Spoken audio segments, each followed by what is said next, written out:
दोस्तों, तो आज का यह दूसरा वीडियो है और हम लोग पढ़ने वाले हैं, चूँकि यह अंतरिक्ष प्रौद्योगिकी का ही भाग है। लेकिन आज का यह टॉपिक है कि भारत और बिहार में अंतरिक्ष प्रौद्योगिकी का अनुप्रयोग किस प्रकार से है। यह काफ़ी इम्पोर्टेंट होता है। अनुप्रयोग अधिक जो परीक्षा में जो पूछी जाती है प्रश्न, जितने भी प्रश्न पूछे जाते हैं उसमें सबसे अधिक जो पूछा जाता है साइंस टेक में, तो अनुप्रयोग ही पूछे जाते हैं। तो इसलिए काफ़ी इम्पोर्टेंट है यह। आप लोग देख लेते हैं कि भारत में अंतरिक्ष प्रौद्योगिकी के अनुप्रयोग क्या क्या है। ठीक है, तो अंतरिक्ष प्रौद्योगिकी अन्वेषण और रक्षा के अलावा भारत में राष्ट्रीय विकास का एक महत्वपूर्ण साधन बन गई है।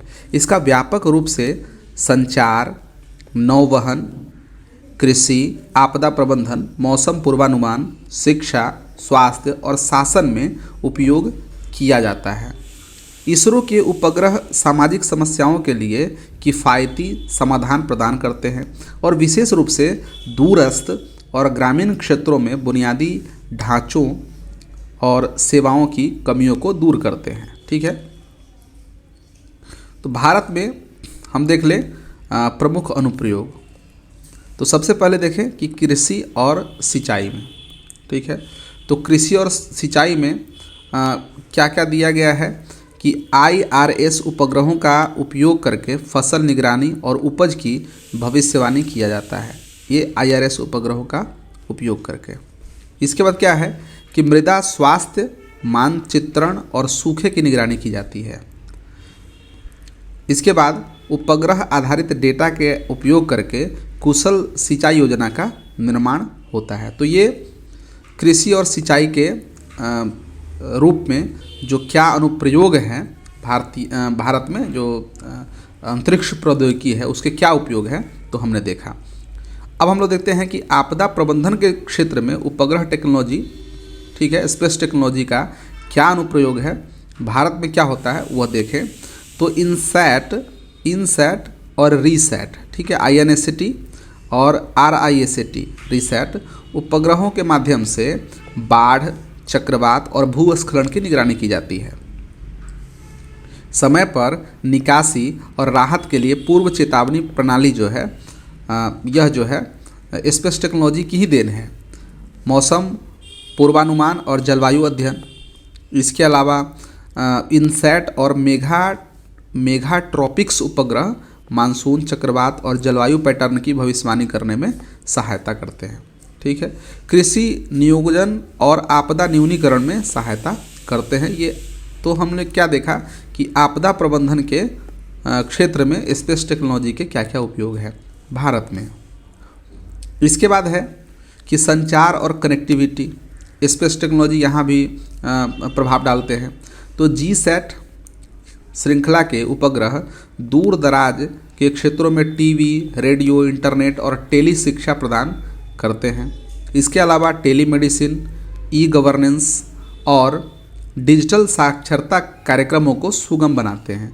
ठीक है, तो ये स्पेस टेक्नोलॉजी संचार और कनेक्टिविटी में सहायक है।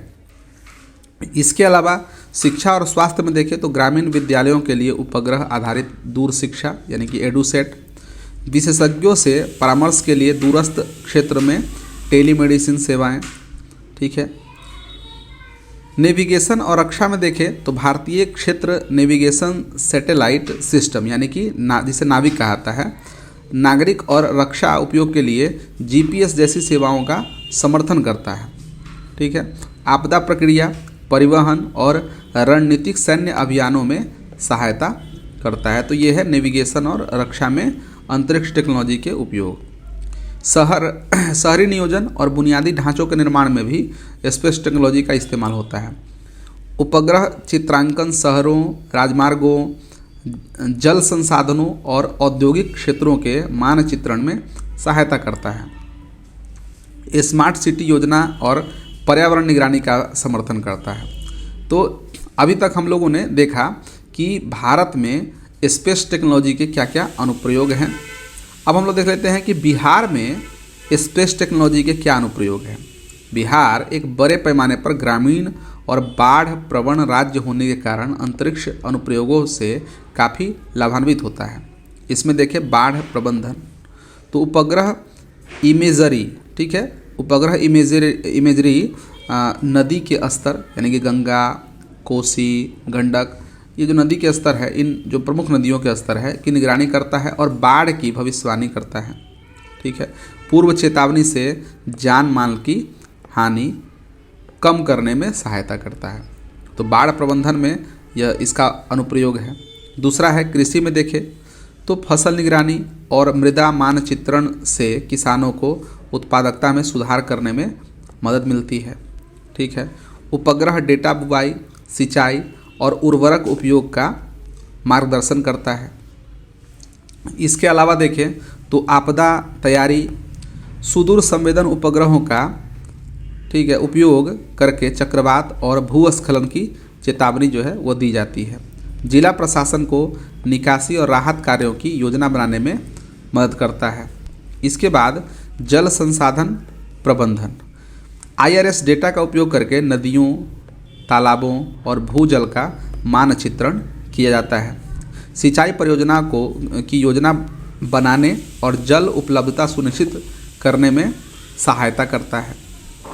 इसके बाद शिक्षा और स्वास्थ्य आउटरीच, देखा जाए तो दूर दराज के स्कूलों तक पहुंचने वाले टेली शिक्षा कार्यक्रम, गाँव को शहरी अस्पतालों से जोड़ने वाले टेली मेडिसिन की सुविधाएं, ये सभी क्या है तो अंतरिक्ष प्रौद्योगिकी का ही अनुप्रयोग है। तो इस प्रकार से हम लोग देखते हैं कि बिहार में अंतरिक्ष प्रौद्योगिकी का अनुप्रयोग बड़े पैमाने पर होता है और काफ़ी उपयोगी है। ठीक है, तो हम लोगों ने देखा कि भारत और बिहार में अंतरिक्ष प्रौद्योगिकी का अनुप्रयोग।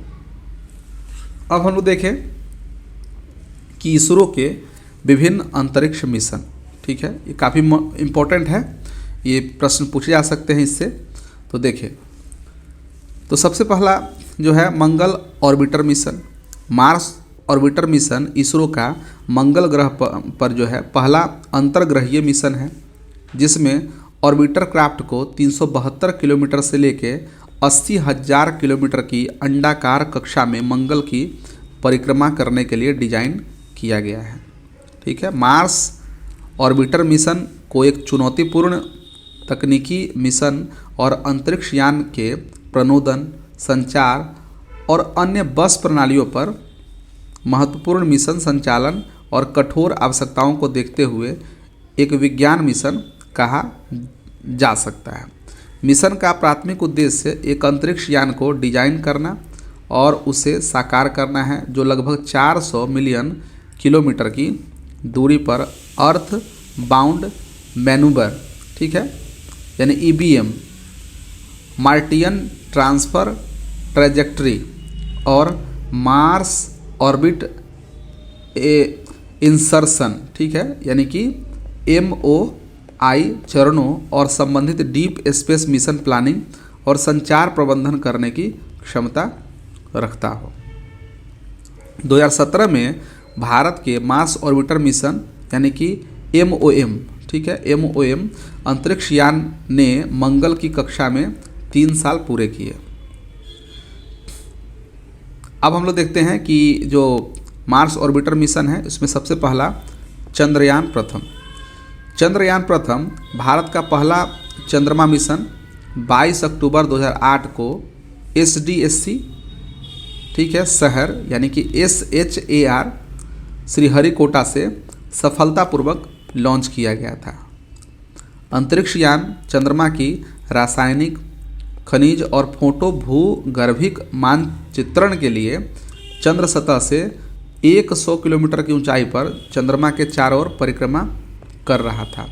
अंतरिक्ष यान Bharat, America, Britain, Germany, Sweden और बुल्गारिया में निर्मित 11 वैज्ञानिक उपकरण जो है वो ले गया।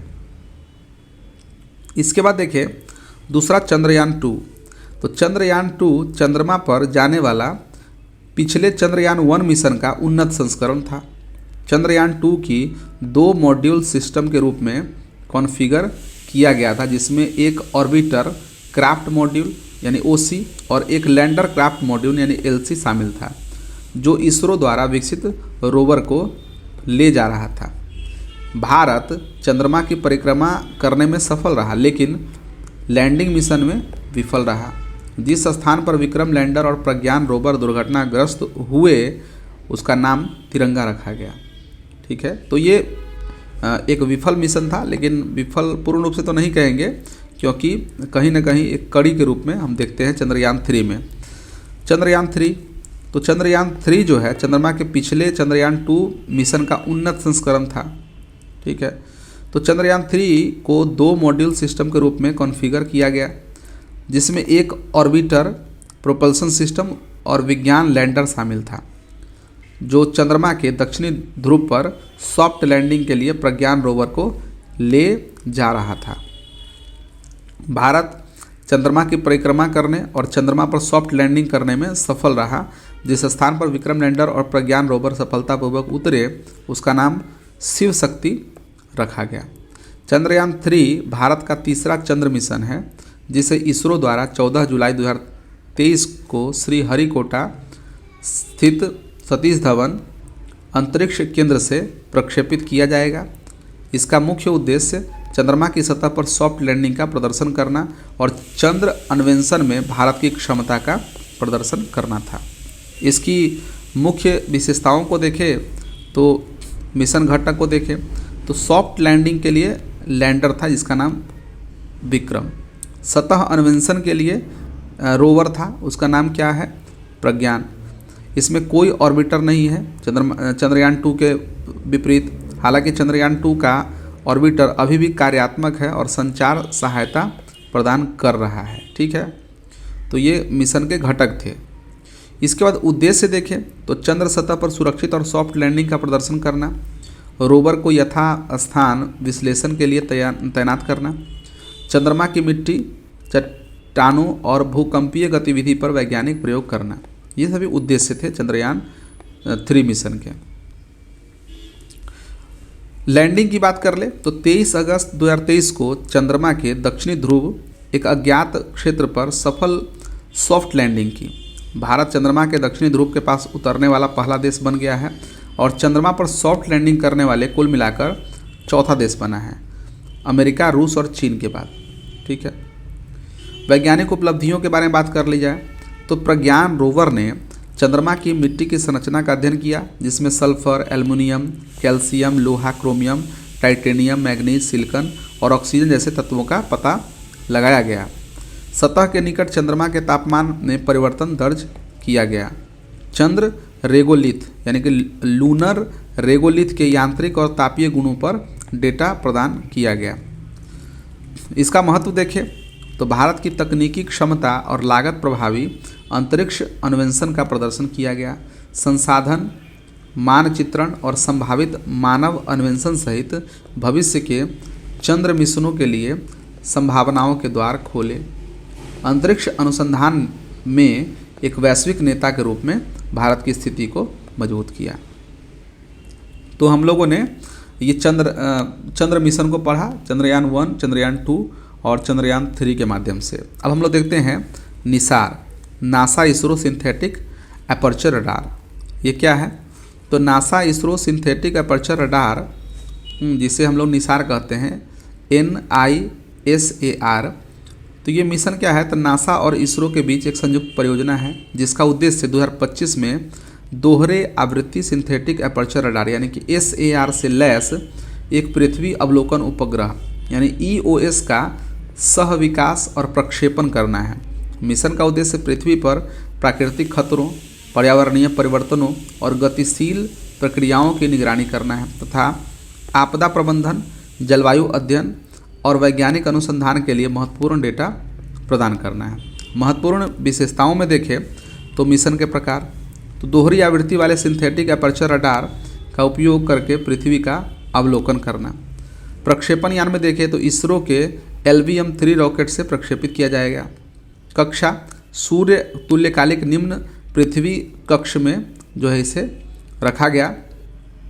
और पेलोड की बात कर ली जाए तो पेलोड में क्या है? एल बैंड SAR का उपयोग मिट्टी की नमी, वन, बायोमास, बर्फ की चादर की मोटाई और जमीन के विरूपण जैसी उपसतह प्रक्रियाओं का अध्ययन करने के लिए किया जाता है।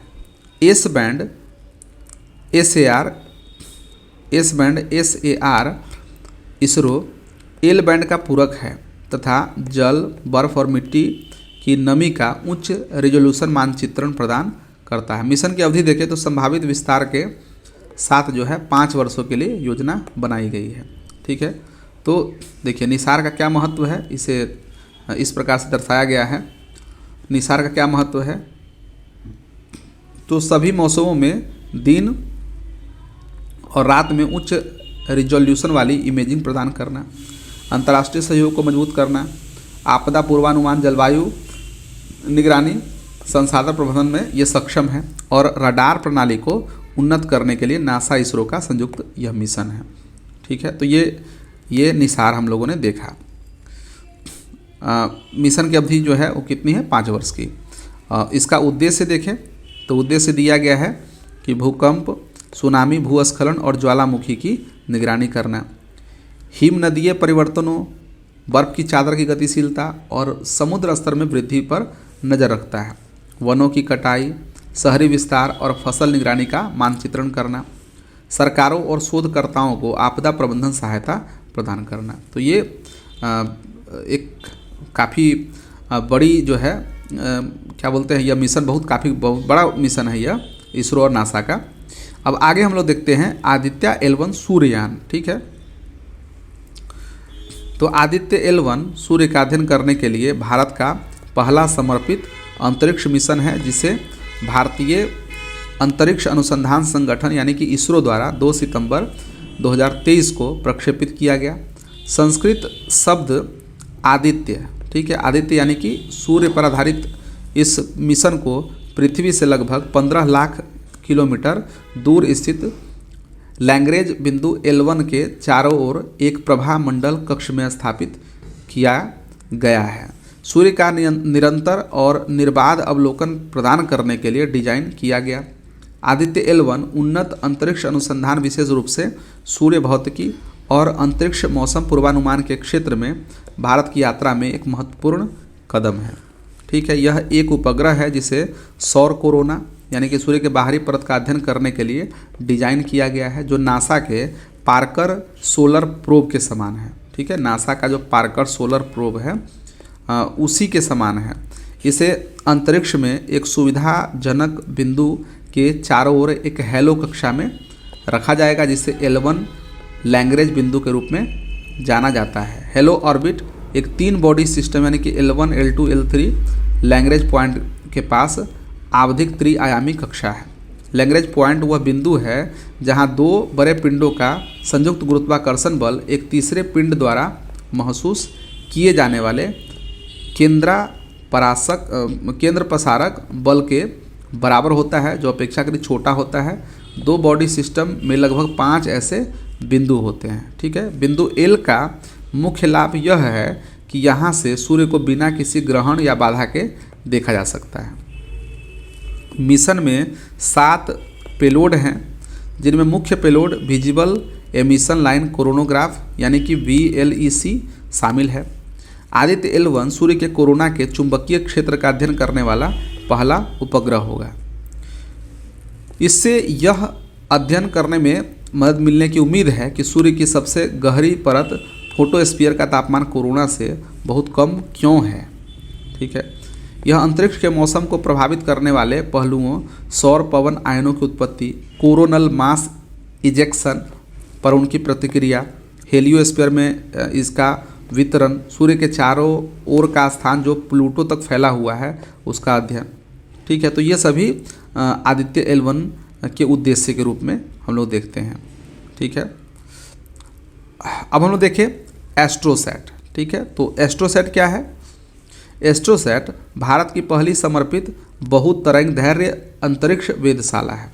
ठीक है, यह वैज्ञानिक उपग्रह मिशन हमारे ब्रह्मांड की अधिक विस्तृत समझ के लिए प्रयास करता है। एस्ट्रोसैट मिशन एक अनूठी विशेषता यह है कि एक ही उपग्रह के विभिन्न खगोलीय पिंडों के साथ बहुत तरंगदैर्घ्य अवलोकन करने में सक्षम बनाती है।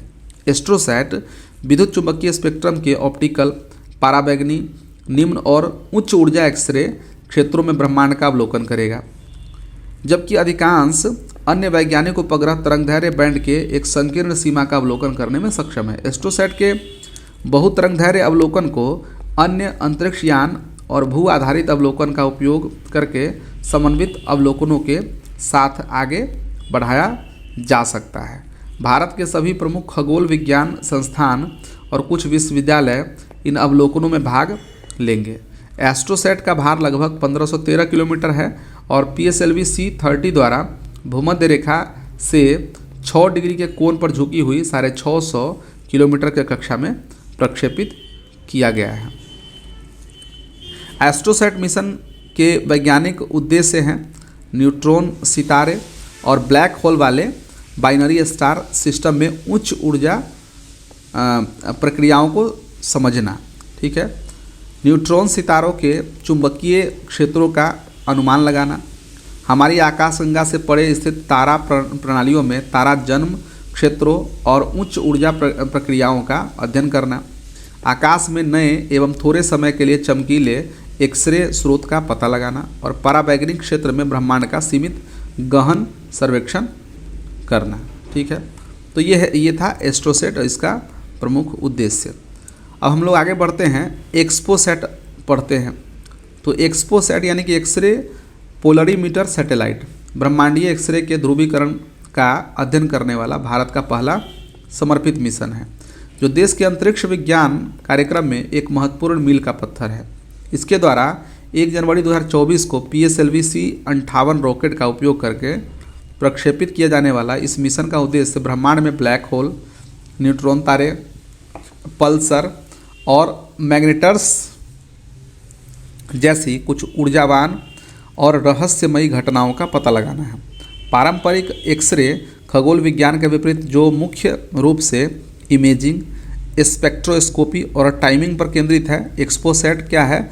ध्रुवीकरण अर्थात एक्सरे प्रकाश तरंगों के अभिविन्यास को मापकर एक नया आयाम लाता है, जो ब्रह्मांडीय स्रोतों की ज्यामितीय, चुंबकीय क्षेत्र और उत्सर्जन तंत्र के बारे में महत्वपूर्ण जानकारी प्रदान करता है। 2 वैज्ञानिक पेलोड यानी कि पॉलिक्स, एक्सरे में पोलरीमीटर उपकरण और एक्स क्या है?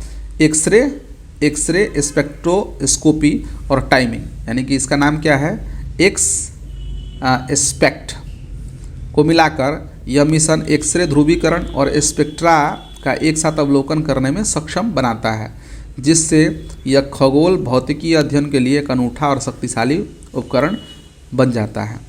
इसके साथ ही भारत उन चुनिंदा देशों के समूह में शामिल हो गया जो उन्नत अंतरिक्ष आधारित एक्सरे पोलरीमेट्री करने में सक्षम है तथा वैश्विक खगोल भौतिकी अनुसंधान में बहुमूल्य अंतर्दृष्टि प्रदान कर रहे हैं। तो हम लोगों ने इसरो के प्रमुख कुछ मिशन के बारे में अध्ययन किया। अब हम लोग देखते हैं कि भारतीय अंतरिक्ष स्टेशन, यह आपको पता होगा कि लक्ष्य रखा गया है कि 2035 तक भारत का अपना एक अंतरिक्ष स्टेशन होगा। तो यह देखिए क्या लिखा है इसमें कि भारतीय अंतरिक्ष स्टेशन BAS, जिसे भारतीय अंतरिक्ष स्टेशन के नाम से भी जाना जाता है, भारतीय अंतरिक्ष अनुसंधान संगठन इसरो के नेतृत्व में भारत की महत्वाकांक्षी मॉड्यूलर अंतरिक्ष स्टेशन परियोजना है। इसका उद्देश्य क्या है कि लगभग 400 किलोमीटर की ऊंचाई पर पृथ्वी की निचली कक्षा में यानी कि LEO में सूक्ष्म गुरुत्व आधारित वैज्ञानिक अनुसंधान, प्रौद्योगिकी विकास और दीर्घकालिक मानव अंतरिक्ष मिशनों के लिए एक राष्ट्रीय मंच स्थापित करना। इस स्टेशन का वजन लगभग 52 टन है और यह अंतरिक्ष यात्रियों के 3 से 6 माह तक रहने की क्षमता को बनाए रखता है, जिससे अंतरिक्ष में मानव स्वास्थ्य, भौतिकी विज्ञान और 2047 तक चंद्रमा के संसाधनों से संभावित आर्थिक गतिविधियों जैसे क्षेत्रों में प्रगति को बढ़ावा मिलेगा। ठीक है, प्रमुख उपलब्धियां और समय रेखा देखें तो पहला मॉड्यूलर प्रक्षेपण देखें तो 2028 के लिए लक्षित यह जीवन रक्षक प्रणाली, विकिरण सुरक्षा, संरचनात्मक अखंडता और कक्षीय रखरखाव जैसी प्रमुख तकनीकों का प्रदर्शन और सत्यापन करने वाला एक प्रारंभिक मॉडल होगा। इसरो उत्पादन और मूल्यांकन के लिए उद्योग भागीदारों के साथ सहयोग कर रहा है। ठीक है, पूर्ण परिचालन 5 मॉड्यूल वाला यह स्टेशन वर्ष 2035 तक तैयार हो जाने की उम्मीद है, जो भारत के अंतरिक्ष विजन 2047 के अनुरूप है। हालिया प्रगति देख ले तो 22 अगस्त 2025 को नई दिल्ली में राष्ट्रीय अंतरिक्ष दिवस समारोह के दौरान इसरो ने भारत मंडपम में BAS मॉड्यूल के पहले भौतिक मॉडल का अनावरण किया। इस कार्यक्रम में युवाओं को प्रेरित करने और संभावित अंतरिक्ष पर्यटन सहित वाणिज्यिक अंतरिक्ष क्षेत्र को बढ़ावा देने में इसकी भूमिका पर प्रकाश डाला गया। केंद्रीय मंत्रिमंडल ने 2025 की शुरुआत में गगनयान कार्यक्रम के विस्तार के रूप में BAS-1 मॉड्यूल के विकास को मंजूरी दी गई और इन प्रयास के समर्थन हेतु बजट में वृद्धि की गई है। ठीक है, अब इसका महत्व क्या होगा यह देखें तो अंतरिक्ष अन्वेषण में रणनीतिक मील का पत्थर। ठीक है, तो ये इसका महत्व देखें तो अंतरिक्ष स्टेशन अन्वेषण में क्या होगा कि एक रणनीतिक जो है वो मील का पत्थर साबित होगा। क्या माइलस्टोन है देखते हैं तो BAS भारत को परिचालन अंतरिक्ष स्टेशनों वाले देशों, वर्तमान में केवल अमेरिका, रूस और चीन के पास है, कि एक विशिष्ट समूह में स्थान देता है, जिससे अंतरिक्ष अन्वेषण में भारत की वैश्विक स्थिति मजबूत होती है। यह भारत के अंतरिक्ष विजन 2047 के अनुरूप है, जो उन्नत अंतरिक्ष प्रौद्योगिकी और मानव अंतरिक्ष उड़ान क्षमताओं में आत्मनिर्भरता यानी कि आत्मनिर्भर भारत की दिशा में एक महत्वपूर्ण कदम है। ठीक है, उसके बाद क्या होगा कि वैज्ञानिक एवं तकनीकी प्रगति होगी। इससे BAS मानव स्वास्थ्य, पदार्थ विज्ञान, द्रव यांत्रिकी और जैव प्रौद्योगिकी जैसे क्षेत्र में सूक्ष्म गुरुत्व अनुसंधान के लिए एक मंच के रूप में कार्य करेगा तथा अंतरिक्ष और स्थलीय अनुप्रयोग दोनों के लिए लाभकारी सफलताओं को बढ़ावा देगा। यह भारत को लंबी अवधि के अंतरिक्ष मिशनों के लिए महत्वपूर्ण प्रौद्योगिकियों जैसे जीवन रक्षक प्रणालियाँ, विकिरण सुरक्षा और कक्षीय रखरखाव का विकास और परीक्षण करने में सक्षम बनाएगा। इसके अलावा इसका क्या महत्व है तो आर्थिक और औद्योगिक विकास।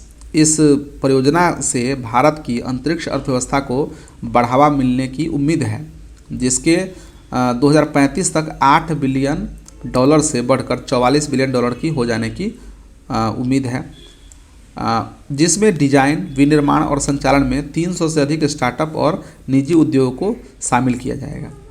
2047 तक अंतरिक्ष पर्यटन और चंद्र संसाधनों के उपयोग जैसी वाणिज्यिक गतिविधियों की संभावना, जिसमें नए आर्थिक अवसर पैदा होंगे।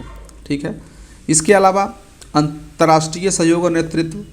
BAS आर्टेमिस समझौते के तहत भारत की प्रतिबद्धताओं का समर्थन करता है, वैश्विक अंतरिक्ष एजेंसियों के साथ साझेदारी को बढ़ावा देता है और अंतर्राष्ट्रीय अंतरिक्ष प्रशासन में भारत की भूमिका को बढ़ाता है। यह भारत को अंतरिक्ष अनुसंधान के केंद्र के रूप में स्थापित करता है, जो संभावित रूप से वैश्विक शोधकर्ताओं और वाणिज्यिक संस्थाओं को आकर्षित करता है। ठीक है, और भविष्य के मिशनों के लिए आधारशिला। BAS 2040 तक मानव युक्त चंद्र मिशन और अंतर्ग्रहीय अन्वेषण जैसी महत्वाकांक्षी लक्ष्यों के लिए एक कदम के रूप में काम करेगा तथा गगनयान और BAS पूर्ववर्ती मिशनों के माध्यम से विकसित प्रौद्योगिकियों का लाभ उठाएगा। इससे अंतरिक्ष डॉकिंग, चालक दल के स्थानांतरण और पृथ्वी की निचली कक्षा में निरंतर मानव उपस्थिति के लिए भारत की क्षमता में वृद्धि करेगा। ठीक है, तो ये तो था इसका महत्व। अब हम लोग इसकी चुनौतियों को देख लेते हैं। तो भारतीय अंतरिक्ष स्टेशन की चुनौतियों को देखें तो तकनीकी जटिलताएं हैं। 52 टन के मॉड्यूलर अंतरिक्ष स्टेशन के विकास के लिए विश्वसनीय जीवन रक्षक प्रणाली, विकिरण प्रेडिक्शन एवं स्वायत्त डॉकिंग जैसी उन्नत प्रौद्योगिकी की आवश्यकता होती है, जो भारत में अभी भी विकास के चरण में है। इसके बाद बुनियादी ढांचे का उन्नयन। इसरो की वर्तमान सुविधाओं को मानव निर्धारित प्रणालियों और बड़े पैमाने पर अंतरिक्ष स्टेशन संयोजन, परीक्षण और संचालन का समर्थन करने के लिए महत्वपूर्ण संशोधन एवं संवर्धन की आवश्यकता है। ठीक है, फिर है कि लंबी अवधि के मिशनों के दौरान रियल टाइम में मिशन नियंत्रण और चालक दल के प्रयोग हेतु बुनियादी ढांचे की स्थापना करना तार्किक चुनौतियां पेश करता है। ठीक है, इसके बाद जो है वित्त पोषण और संसाधन आवंटन, यह भी एक मुख्य चुनौती है। हालांकि केंद्रीय मंत्रिमंडल ने 2025 की शुरुआत में एक बढ़ा हुआ बजट मंजूर किया है, लेकिन प्रतिस्पर्धी राष्ट्रीय प्राथमिकताओं के बीच 2035 तक पूरे 5 मॉड्यूल स्टेशन के लिए वित्त पोषण बनाए रखना चुनौतीपूर्ण हो सकता है।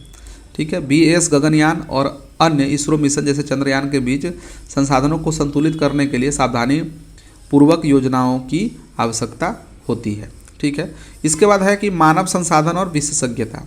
अंतरिक्ष स्टेशन संचालन के लिए अंतरिक्ष यात्रियों, इंजीनियरों और वैज्ञानिकों सहित कुशल कार्यबल का निर्माण करने के लिए व्यापक प्रशिक्षण और अंतर्राष्ट्रीय सहयोग की आवश्यकता होती है। लंबी अवधि के मानव अंतरिक्ष उड़ान में भारत का सीमित अभी अनुभव है। ठीक है, तो एक चुनौती के रूप में यह भी है। एक 5वीं चुनौती यह है कि समय रेखा और एकीकरण जोखिम। ठीक है, यानी time line and integration risk क्या है। तो BAS-1 के लिए 2028 की समय सीमा तथा पूर्ण परिचालन के लिए 2035 के लक्ष्य को पूरा करने के लिए अनेक प्रणालियों के निर्बाध एकीकरण तथा सफल पूर्ववर्ती मिशनों की आवश्यकता है, जिसमें किसी भी प्रकार की देरी से समय सीमा आगे बढ़ सकती है। उद्योग, शिक्षा जगत और अंतर्राष्ट्रीय साझेदारी के योगदान का परियोजना प्रबंधन में समन्वय करना, ये सब चुनौतियां हैं।